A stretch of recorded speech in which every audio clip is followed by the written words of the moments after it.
Our story starts with a young boy named Luke Mercier, who lives in northern Canada with his mom Madison and his sister Abby. Ignoring his mom's prohibition, he takes the snowmobile for a ride across a large patch of just nothing, and then he crashes, of course. But don't worry, he's fine. This is only the first of many questionable decisions he'll make during his mom's work trip to the wild. Madison can see he had a small accident, but she doesn't have time to tell him off. As she's leaving, Aunt Rita arrives right on time. She's here to babysit these two grown kids, but before you blame Madison, remember, Luke is prone to stupid decisions, and maybe an adult should be around after all. Aunt Rita tries to win his heart with chocolate chip cookies, but the lady is a bit too jumpy tonight. Invoking the 3-second rule, she feeds Luke the cookie that fell on the floor. So the decision-making issue might run in the family. Oh well, Abby's at a friend's for a sleepover, so it's just the two of them. Before going to bed, she looks at the boy and says he reminds her of her brother when he was the same age. Up in his room, Luke turns up the volume and starts to move his body in a completely failed attempt at dancing.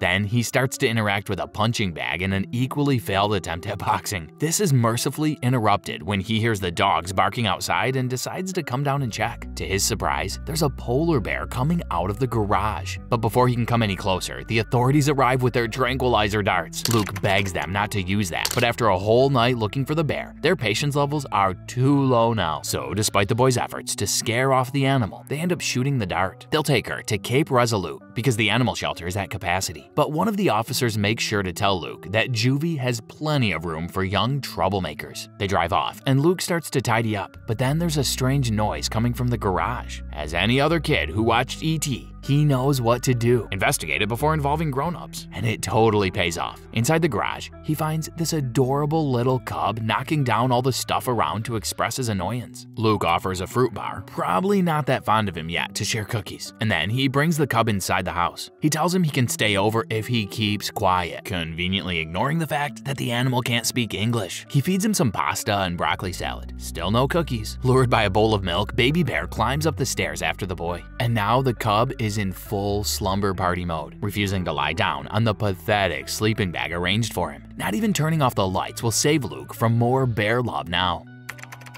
In the morning, we see Mama Bear has been taken to a polar bear holding facility, and now she's being transported by a helicopter. Luke wakes up with the noise and looks out the window. He tells the cub that they're taking away his mother, and then goes, "Sorry, bro." Baby Bear reacts to such lack of empathy by making lots of noise and waking up Aunt Rita. Luke tells her, it's nothing. He's only organizing some stuff in his room at 5 a.m. But apparently, this is not Aunt Rita's first rodeo, and she's not falling for that at all. It's not long before Baby Bear decides to join the chat and even makes her crack a smile while she still thinks it's a dog. But the smile is gone the moment she realizes the truth. And to add insult to injury, there's this delicate bear poo right in the middle of the bedroom. Aunt Rita is furious now, and she demands that Luke get rid of that cub right away. He says he doesn't even know who to call, but then he has an idea. Someone named Muktuk. Aunt Rita says that's the last person they should ever call. If Muktuk actually knew what's what, then Luke's dad would be alive now. Without much of a choice, Luke promises to get rid of the little guest. So he puts him in a cage and takes it to Muktuk. He's a wildlife expert, proud of the Inuit name he's earned. He's also the last person to have seen Luke's dad alive. They were together when the ice gave in. Speaking of parents,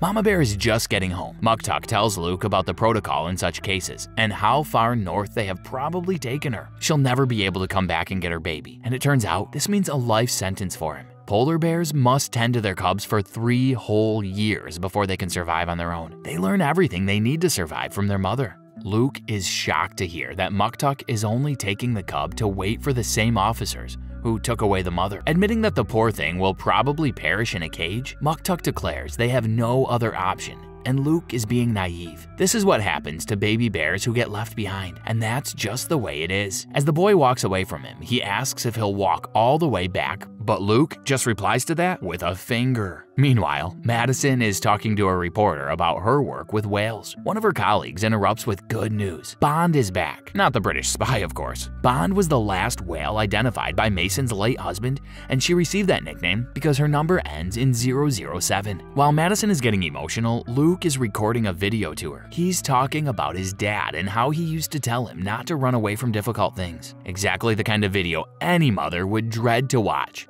because it can only mean her kid is up to something stupid. And sure enough, not long after that, here is Luke stealing a polar bear. At the same time, Abby is getting back home. Noticing the damage on the garage door, she also goes inside to investigate. But her surprise is a lot less pleasant. The snowmobile is gone, as well as a bunch of stuff you would only use if you were planning to venture into the wilderness. Aunt Rita comes in to say Madison called, worried about Luke's video message. Abby starts to panic, asking where he could be. Now, remember that large patch of nothing? That was nothing compared to this nothing. He's going pretty fast, but he better keep that speed because Aunt Rita has totally snitched. Abby is at Muktuk's right now. He says he'll track the boy and find him in less than an hour. He also tells Abby her crazy brother is probably planning to cross 160 kilometers of ice fields. Luke is also talking about that with Baby Bear. He says his mom's gonna kill him when he gets back. That may be why he's not in that much of a hurry to get this over with, stopping to enjoy the view and all. He lets Baby Bear stretch his legs a bit and says he'll be reunited with Mama Bear in 10 hours. We'll see about that because Muktuk is coming their way and he has no interest in the view. Before he gets back on the snowmobile, Luke tells the cub he must behave, and then he explains that behaving means avoiding anything that might be fun. Gotta hand it to the boy, that's pretty accurate. On the move again, Luke gets dangerously close to being a chip off the old iceberg. The ice starts to break underneath him, just like it once happened to his dad,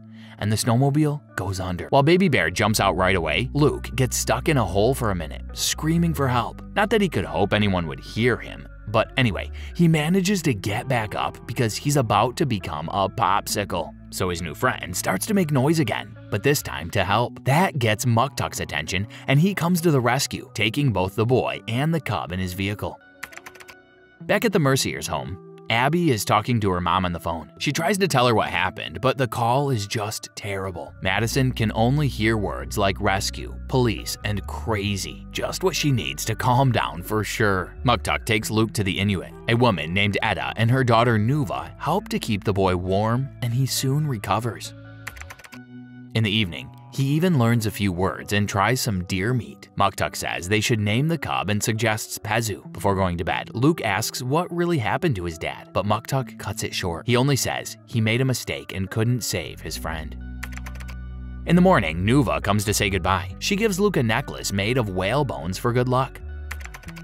Aunt Rita and Abby are at the station trying to figure out where they might be. The officer tells them Muktuk will probably avoid the north area, but right now, he's actually telling Luke the exact opposite. He's gonna head north because he can smell a storm coming between them and the city.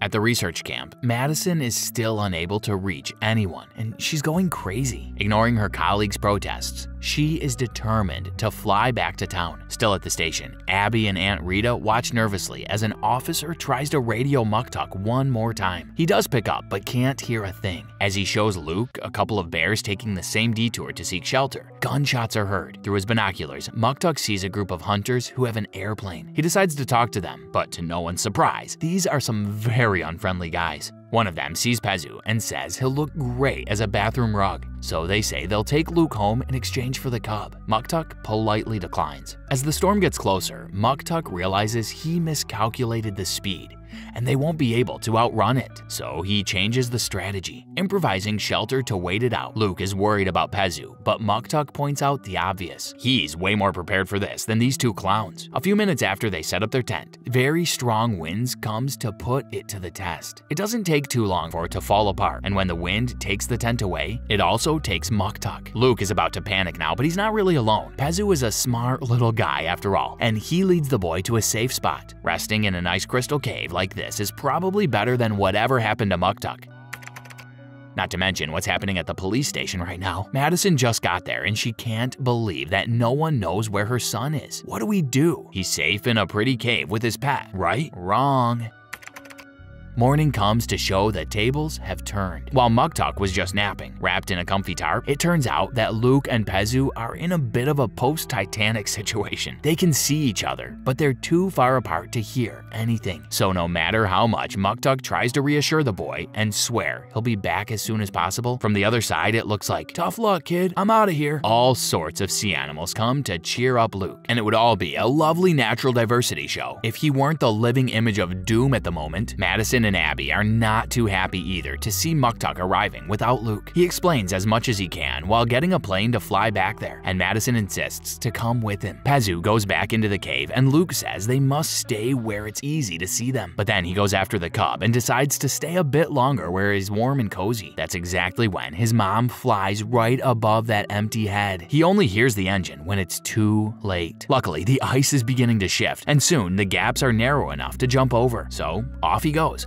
hopping his way to the shore, taking the cub with him, and of course, leaving his bag behind like an idiot. But after some fresh water and an exotic breakfast, Luke is ready for a fresh round of bad decisions. He can see Cape Resolute now, and he resumes the initial plan. He's taking Pazu to Mama Bear on foot. After a few miles, they pass by these rocks arranged in a circle. Muktuk had told him this is the Inuit way to mark the spot where some food is buried, not considering the very likely possibilities that Muktuk either made that up or fell for an Inuit prank. Luke immediately starts to remove the rocks, only to find out it's a grave. Not only there's no lunch there, but his breakfast is also gone now. Meanwhile, the inevitable is happening. Madison spots the red backpack, and now she's sure her little boy is very close. The pilot warns them that a second storm is coming and he'll have to call it a day soon. Already desperate, Madison says Luke will never survive out there, and he's really in bad shape now, tripping over a frozen paddle. He's not even able to get back up. Poor Pazu panics at the sight of his hero defeated. But maybe the fall has fixed something in that tiny little brain of his, and he finally uses the flares. But there's no one there to see it. Madison and Muktuk are back in Devon. Aunt Rita takes this opportunity to lash out and say what she really thinks about Muktuk and his ability to save people. Then Madison steps in to clarify a few things. Years ago, when a bear attacked their camp, her husband ran to save some of the young students, but ended up leading them to a thin iced area. He left Muktuk in charge of Madison's safety, a job he obviously nailed, since Madison is telling the story herself. And she's never told it before because she didn't want them to know their dad's mistake had hurt so many. Muktuk has just been taking the blame all these years. Just when some apologies seem to be in order, Aunt Rita is saved by the bell, or by the phone more precisely. A doctor radios to let them know Luke is alive and well. Someone did see the flare and rescued him, but the good doctor also has a big mouth. He tells Luke that Pazu will be taken to a zoo and become a tourist attraction.